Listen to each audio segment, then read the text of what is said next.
You wanted the best. You've got the best podcast. The hottest podcast in the world. The Chris Voss Show, the preeminent podcast with guests so smart you may experience serious brain bleed.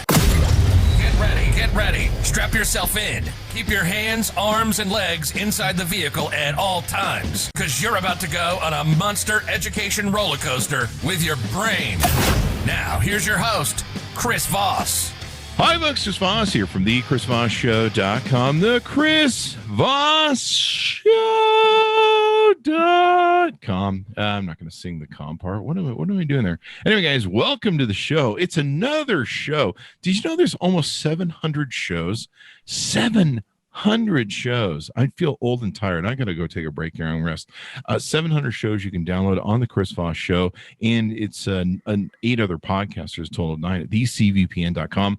You can go there, and when you get done listening to all 700, your brain will be so big that chicks will chase you all over Tinder. I guarantee it. You'll be more sexy to the whatever party of people you want to be sexy to. I don't know. Make up your own mind. Anyway, guys, go to that. If you want to see the video version of this channel, you can go to youtube.com/Chris Voss to see us on Goodreads. That's a great place. You can go read lots of books, see reviews, interact with authors as well. Go to goodreads.com/Chris Voss. And there's one other place, facebook.com, The Chris Voss Show, and there's a bunch of groups there and on LinkedIn as well. And this episode is brought to you by IFI Audio and their new Neo IDSD. The Neo is the new wave of digital sound listening for your desktop, music, gaming, and bleeding edge Bluetooth, even MQA audiophile decoding. We're using it in the studio right now. I've loved my experience with it so far. It just makes everything sound so much more richer and better and takes things to the next level. IFI Audio is an award-winning audio tech company with one aim in mind: to improve your music enjoyment of quality sound, eradicate noise, distortion, and hiss from your listening experience. Check out their new incredible lineup of DACs and audio enhancement devices at ifi-audio.com. Today, we're going to have a really intelligent discussion with this gentleman. At least he'll be the intelligent one. I'm going to be the idiot listening in.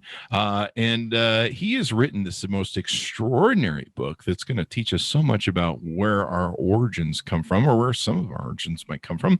The name of the book that he has that's just out is called Fossil Men: The Quest for the Oldest Skeleton and the Origins of Humankind. His name is Kermit Pattison. Pattison has written for the New York Times, CQ, Inc., Fast Company.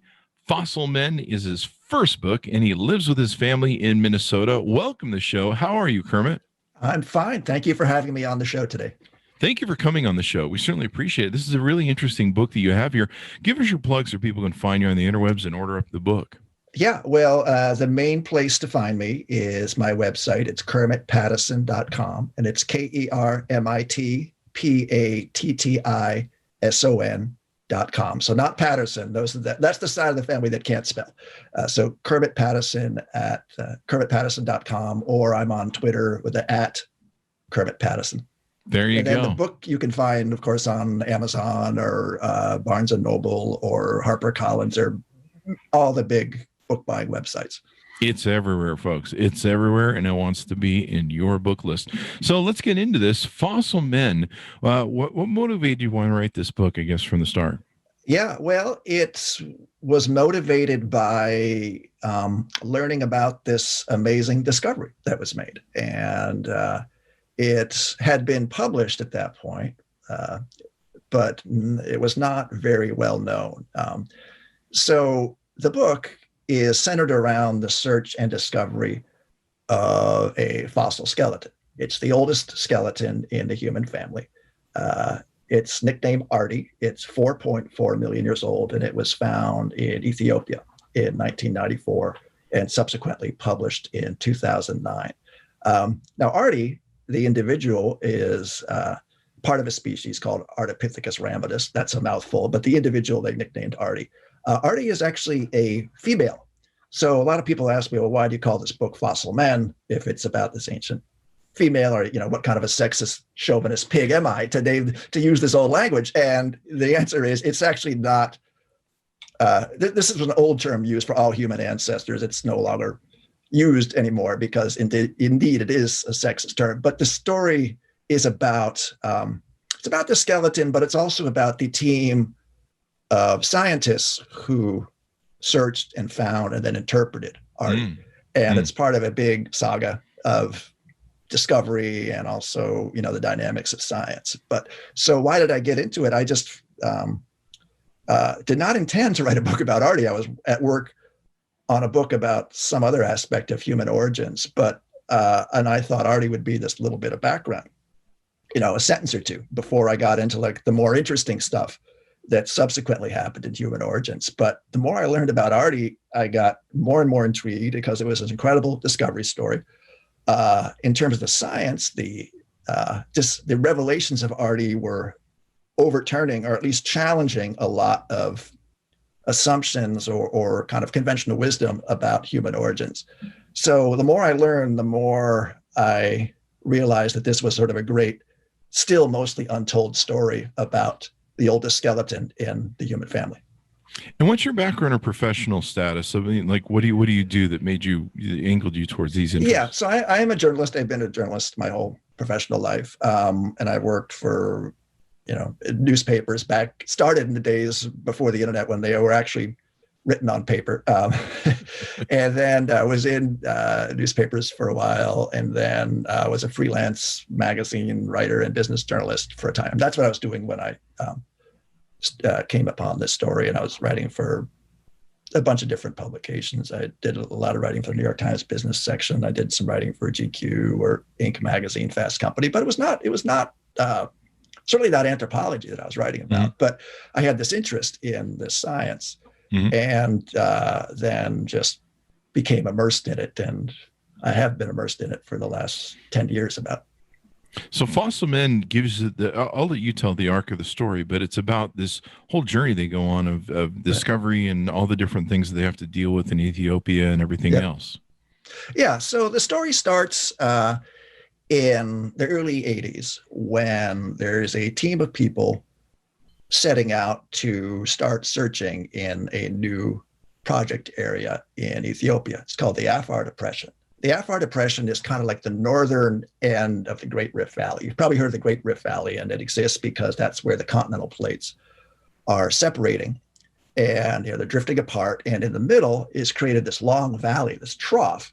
And because of the laws of geology, this is where a lot of fossils are preserved and where a lot of them are subsequently found.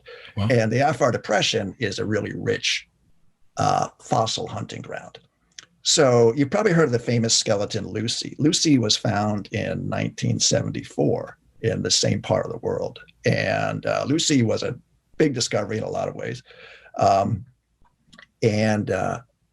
This group set out to search an area that they hadn't looked at before. And they had a number of scientific questions, but one of the top priorities was what came before Lucy. Lucy was 3.2 million years old. This team, it's called the Middle Awas Research Project, was going to another area near where Lucy was found, where they knew they would find older fossils because the rocks there were older, basically. And this is the story about that quest. And it actually turned out to be a really long quest because no sooner had they started searching than Ethiopia banned fossil hunting by foreign scientists. And then Ethiopia was going through this kind of revolutionary period. There was a lot of violence. There was civil war. It was a really difficult place to work. And indeed, for 9 years, these guys were put out of business in Ethiopia. So then finally in the early 1990s, they go back and they search for a couple of years and they begin finding pieces of teeth and then some other elements of the skeleton. And then, through systematic searching, they finally found the first bones of what turned out to be a skeleton. They didn't know that it was a skeleton at first. They just find a hand bone and then some other pieces of the skeleton and then sort of do the detective story and figure out where it came from. And then found the skeleton that's 4.4 million years old. And the discovery alone is just a major thing because at this age, skeletons are really rare. Probably a lot of lay people don't appreciate just how rare this stuff is because, we're always hearing about a fossil this or a fossil that found. Well, when you get really old, 3-4 million years ago or older, they're quite hard to find. And I mean, as a proof of that, you could look at the fact that Arti was found in 1994, and certainly people have been looking since then, but no one has found an older skeleton. They found older fossils, but they're pieces of other things, like a couple thigh bones here in Kenya, or a skull in Chad, and that stuff is older and it's important, but a complete skeleton is quite rare. This is pretty cool. I mean, I don't remember hearing about Arti in the Bible. Which chapter was she in? It's one of the lost books. Yeah. Me and my atheism at work. So this is really interesting. 4.4 million years ago. Yeah. So I guess my next question, that's probably on the edge of everyone's mind, was Arti hot? Like, would she have gotten dates on Tinder? No one knows. All we have is the bones. So, all the stuff that you'd be interested in, Chris, I'm afraid, did not fossilize. Yeah. Damn it. I was thinking about asking Arti. I was going to say, when you were saying they found a skeleton, my usual knee-jerk reaction is whenever I hear that is like, I didn't do it. I wasn't the one. And that's not my shovel. She's got big hands. So when she slapped you, you would really feel it because she's got these big ape hands, I don't know. There's jokes for that, but I'm just not going to leave. I'm going to leave it there. But there are some extraordinary things about Arti, correct? And in her makeup and what it tells us about our origins. Yeah. And so the cool thing about Arti, as I said, is that she was found, and not only was there a skeleton, but Arti had a lot of pieces that are usually not preserved on skeletons and were missing from Lucy, for example. Hands. They have a nearly complete hands, nearly complete feet. Now that might not sound like a big wow to you, but if you're a fossil hunter, a paleoanthropologist or a paleontologist, this is actually a really huge thing because oftentimes the foot bones, they kind of disappear and, you're left with like the long bones or something. And Tim White, who was one of the main figures in this story, he calls hands and feet carnivore hors d'oeuvres. And, that means they're kind of, because when a skeleton dies in this part of the world, then as now, hyenas and the scavengers will come in, and sometimes they can reduce a big carcass down to bone splinters in a day. I mean, you see that now when like a rhino or a hippo dies, the scavengers, the hyenas and the buzzards and all the little rodents, they all come along, and pretty soon there's not much left. And so for something to be left alone so it has a chance to fossilize then is a pretty rare occurrence. But with Arti, somehow she died in such a way that the hands and feet were preserved along with the pelvis and a lot of the skull. So the big revelations were, you get a glimpse of an ancient hand. You can start to make hypotheses about how the hand evolved or how the foot evolved or how the pelvis changed or how, the skull and the brain evolved. So there are a lot of revelations in this skeleton because of all the different skeletal elements that are preserved there. So what were some things that were different with their, of how we evolved? Because, there's always been that thing that we came from apes. And of course, if you turn on your political TV, you can still see them on TV slinging shit, just like the zoo. But what were some of the differences that were surprising to scientists? Yeah. So, I mean, everyone knows that we humans evolved from some kind of ape. I mean, that was what Darwin said. Some of us. Some of us. Okay, if you're a creationist, you don't accept that. But the people who believe in evolutionary biology, even my neighbors, accept this. And so the question has been, well, what kind of ape? Is it an ape that looks like a modern ape you see living in Africa today, like a modern chimp or bonobo? Or is it some other creature we've never seen before? And Arti, around the time Arti was found, there was a prevailing view that said, that when you find the common ancestor of humans and chimps, which at that point they were thinking the humans and chimps split about 5 or 6 million years ago. Now they think the split is older than that, but that was the kind of target split time at that point.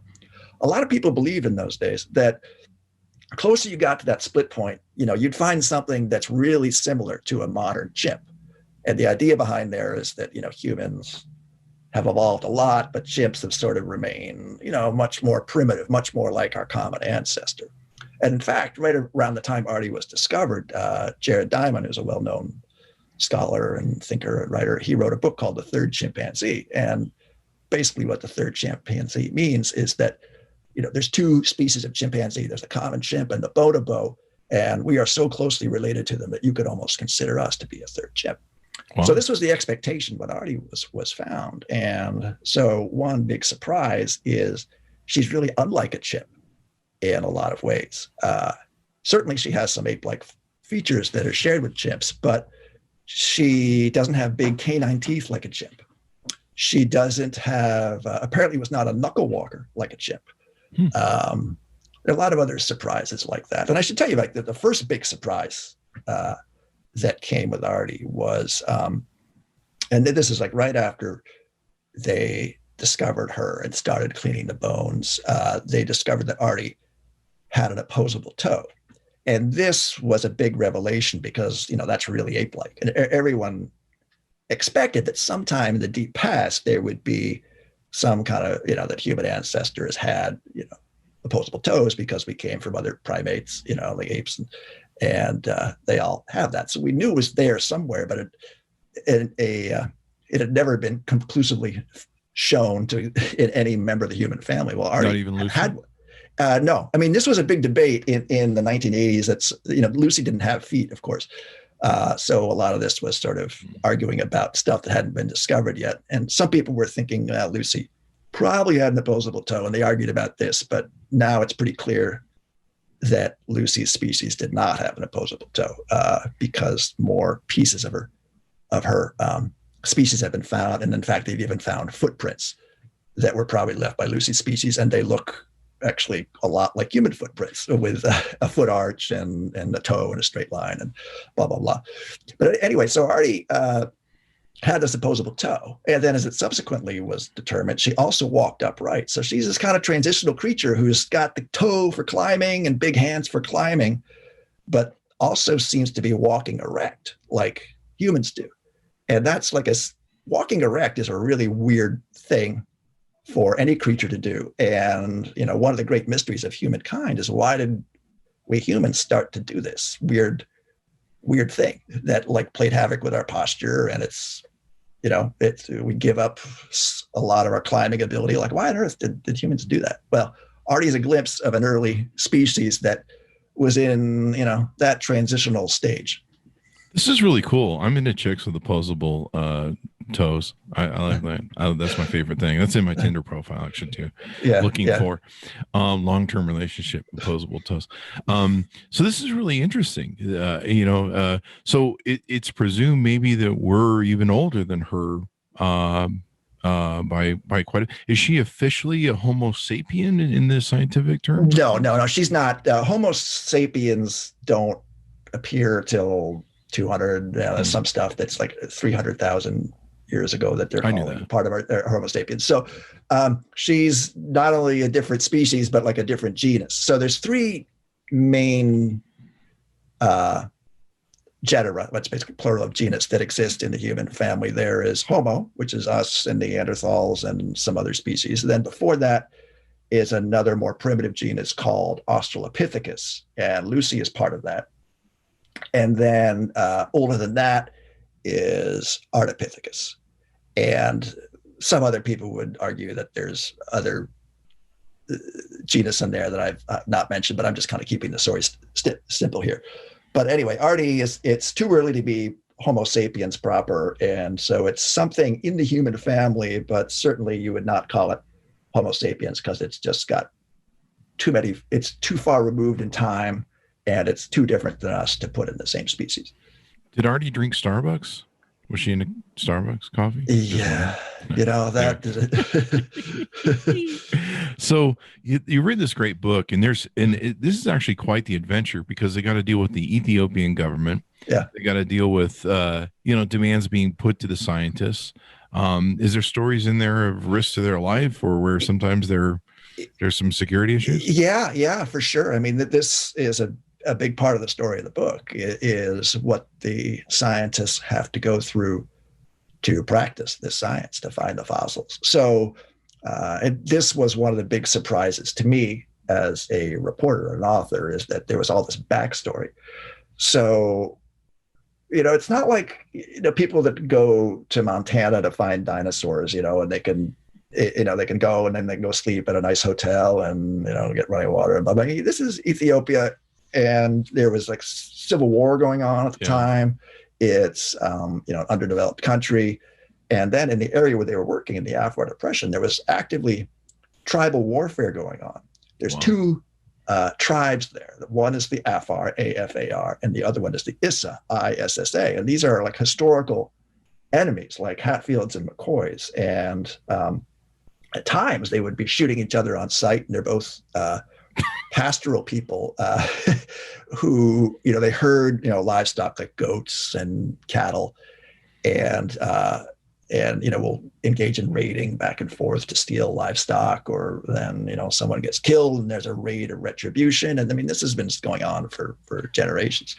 Sounds like me and my neighbors. Yeah, exactly. That's what I was going to get to. And so this is all going on. Now, I told you before that there was this kind of moratorium where scientists couldn't work in this area where they knew there were so many fossils. Well, that's because there was a war going on. And during this time, Ethiopia became a Soviet client state, as part of like the Cold War superpower rivalry between the US and the Soviet Union. So when that happened, the Soviets just sent tons of arms to Ethiopia, AK-47s and all this stuff. And then, as a lot of this weaponry filtered down actually to the left the army and the police forces and wound up in the hands of the tribes. And so it used to be that they would be fighting with old bolt action rifles, from World War II. Well, when these scientists resumed work around the time they found Arti, these guys now have AK-47s with 30 round magazines, full auto, and they have got grenade launchers and grenades. And so this tribal warfare becomes a lot more dangerous. And so that's what element the scientists had to deal with. It's the danger in the field. And it has waxed and waned over the years, but it still exists. And it certainly existed back then. Yeah. I mean, being a scientist probably isn't the most greatest thing when you're dealing with people from an old tribal sort of world that's very Neanderthal. You're dealing with governments that, like Mobutu or something, that are like, Yeah, well, I mean, if you have the right, science?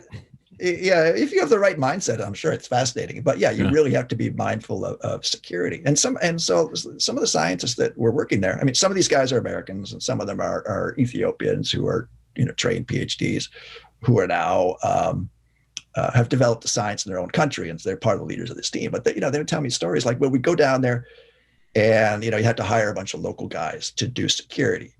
But these guys don't have any sense of like muzzle control. There's not much discipline with the weapons. So they've got the safeties off on the guns. They're cramming into cars, and they've got the gun set on fire, or, they've got grenades, with them. And so they had to sort of work, constantly remind their so-called guards that really, could you please not point your muzzle at the guy sitting across from you in the car, could you please put your gun on safety? So that's one element that was a surprise to me, was the whole security issue in the field. And the other element was in the capital in Ethiopia. Ethiopia is a very bureaucratic country. And so the people who wanted to do this work had to get permits from the government. And that at times became a really political process, with permits being awarded or revoked depending on who you had pleased or displeased in the government. And then, and so that, sometimes the scientists were telling me that, they'd spend weeks, sometimes a month in the capital, going from this office to that office to this office to that office, begging with this person that sends you over to another office, and they ping-pong you back and forth just to get permission to go into the field. And when you're an academic, or, whose window of availability is short, that's precious time that's being wasted on bureaucratic runaround. So that was another challenge that was all, occurring throughout this story. So it was not only a scientific detective story about a search and discovery and interpretation about a fossil, but in a lot of ways it's sort of a trial, in the field front and the bureaucratic front, and then, in the academic front too. We haven't talked about sort of the academic tribal wars that go on in the university setting, but that was part of this whole drama too. Those include AK-47s as well? No, they're not. They're not that not that direct. Most of it, slow poison. So it's an interesting story, and I find it interesting, the origins of how old we are, especially when sometimes I see the news and I'm like, we haven't evolved at all. But no, I wasn't kidding. I mean, I'm sorry to interrupt you, but I wasn't kidding when I talked about the sort of the tribal aspects of academia. I mean, you could. I mean, people say this all the time now in politics, so it probably sounds like a cliche, but people are pretty tribal. I mean, whether they're born in the Afar, in a village, or whether they're born in this country and, form this tribe or that tribe. But a lot of human behavior is universal. I've killed a man for research grant money for my scientific experiments. I'm sure there has been somebody, I don't know. So what aspects of the book have we touched on? Oh, expect me to remember? No. you wrote it. I don't know, man. So it's got a lot of pages. I know that. Yeah, it's got a lot of pages. Well, let's talk about. Okay, so who Arti was? As I mentioned, it's a skeleton. It's 4.4 million years old. It's from Ethiopia, and I told you a little bit about. She walked upright, but yet had this opposable toe for climbing. So she's clearly kind of like this hybrid vehicle of Pliocene Africa, where she is spending time on the ground and also up in the trees. Small brain. So the brain of Arti is, within the range of what a modern chimp is, maybe just a little smaller, but like kind of in the range of normal for a female chimp. She does not have big fangs like a chimp, which is was kind of an interesting thing. I mean, when you go deeper into the fossil record, in other words, when you find older and older fossils, the clues that tell you that they're part of the human family become more and more subtle. Now, in contrast, if you find like a Neanderthal that's, let's say, 50,000 years old, there's no doubt that's part of the human family because it looks so much like you and I.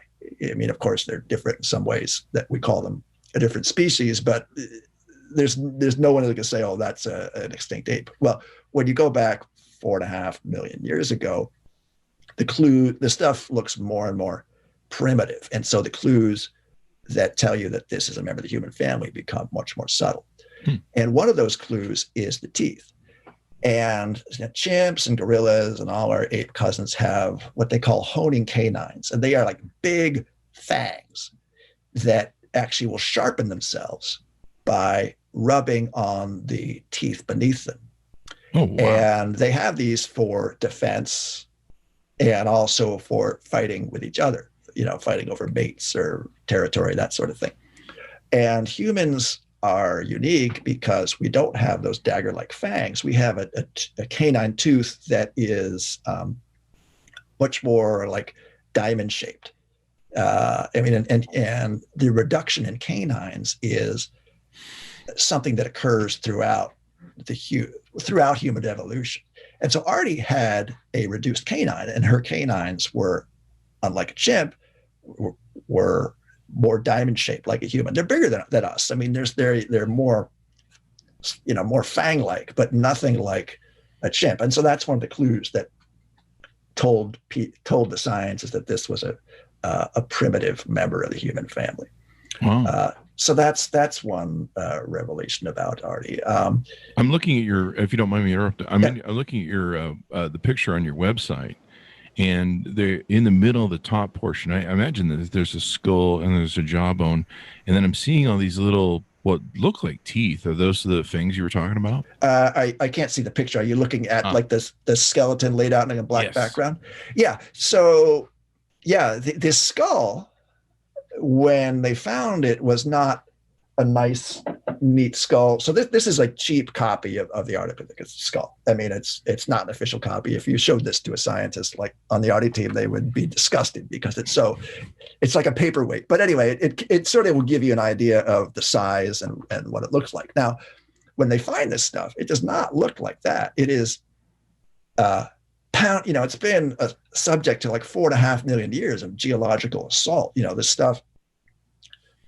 Before it fossilizes, it might be stepped on by a hippo or or whatever, and then it's buried under kilometers, of sediment, and over time, the sediment sort of heaves back and forth, so the bones get really broken up, and the skull. So Tim White, who is the scientist from Berkeley, who was part of the team that found Arti, he told me when they got the skull out of the ground, it was about like 1.5 inches thick.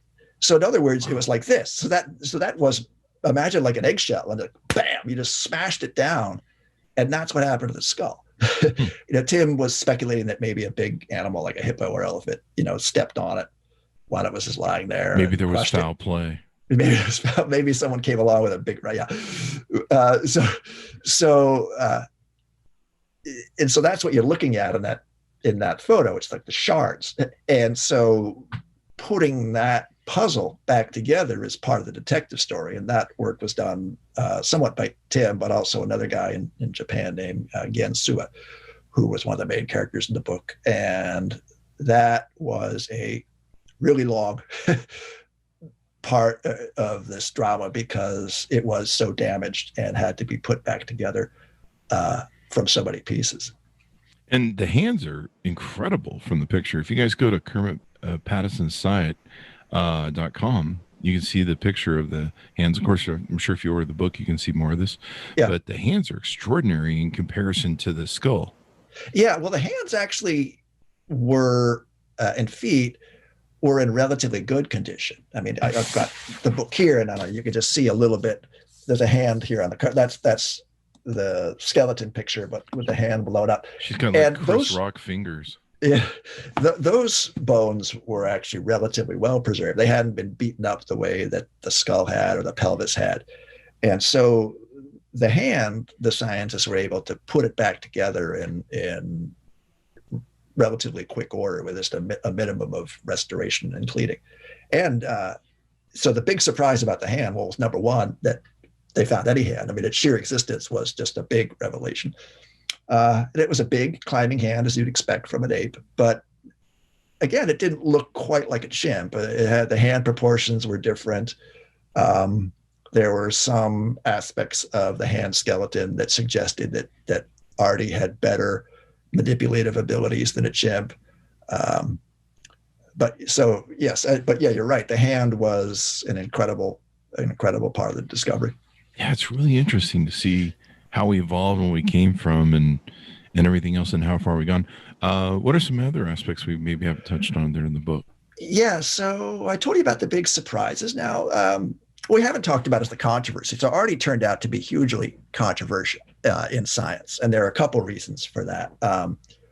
One is, one thing that was controversial before they even published the skeleton, and that was the amount of time that it took the team to publish it. So Arti was found in 1994, and it was published in 2009. So there's a 15-year interval there.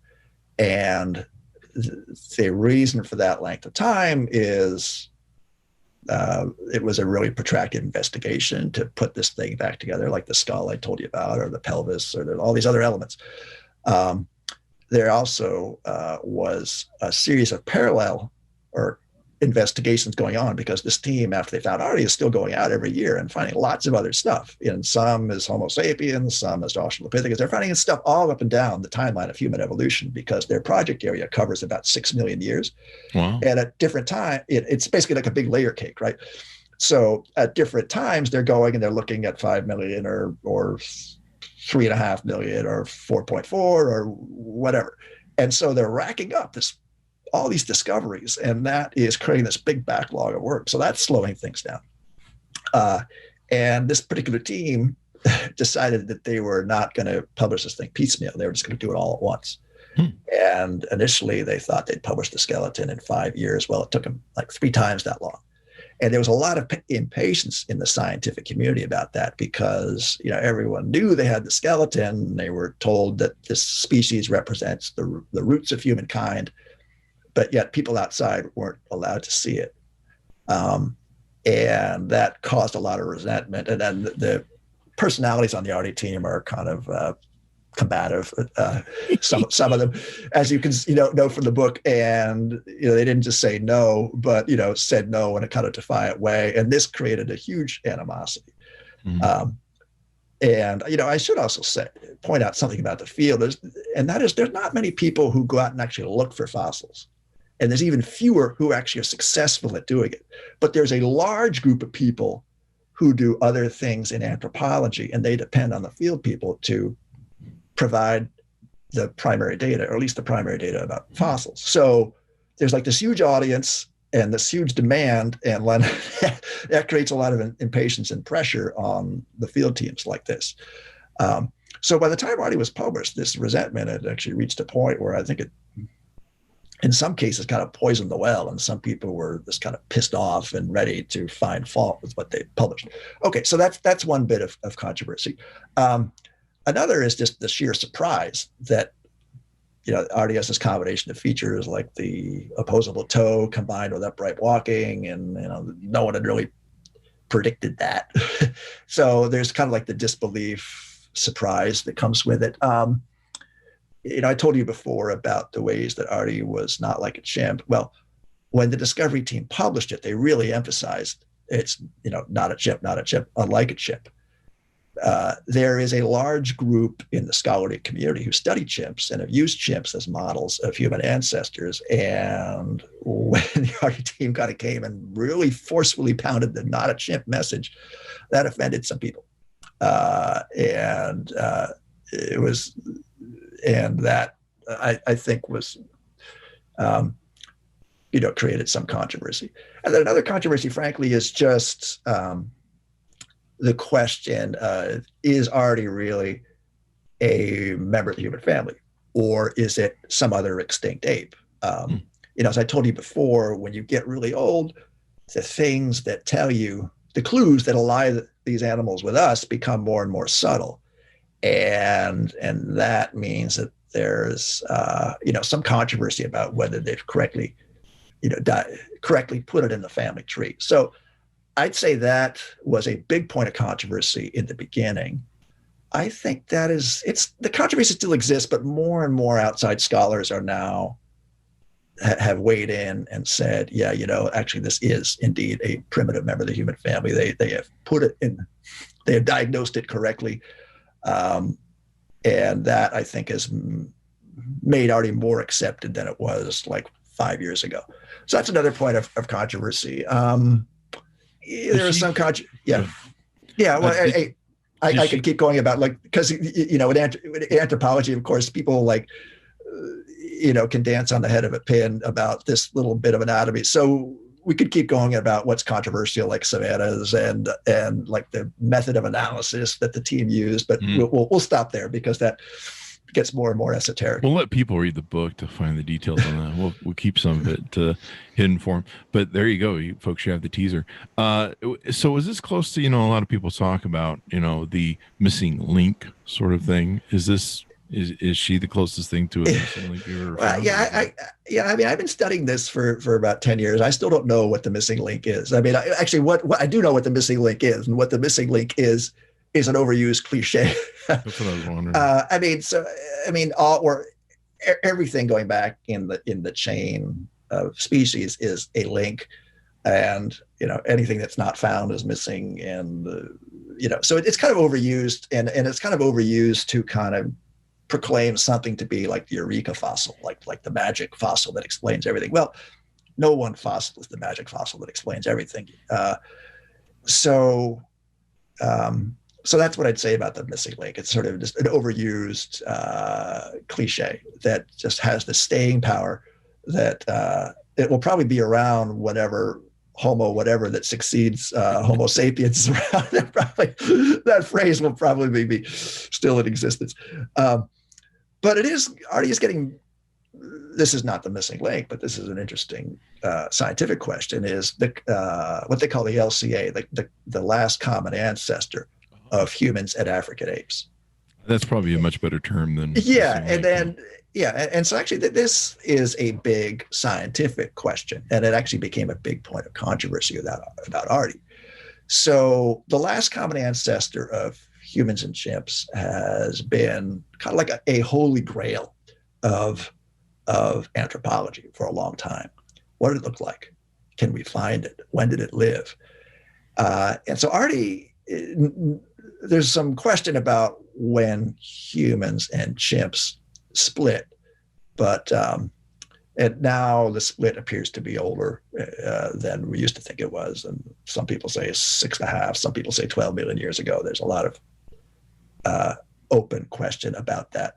But when Arti was found, they were thinking it was around 5 or 6 million years ago, which means that Arti is not quite at the split point, but it's getting pretty close and can tell you some things about what that common ancestor of humans and African apes looked like. So, so I think that the cliche, the missing link, is probably overused, but the last common ancestor is an interesting question.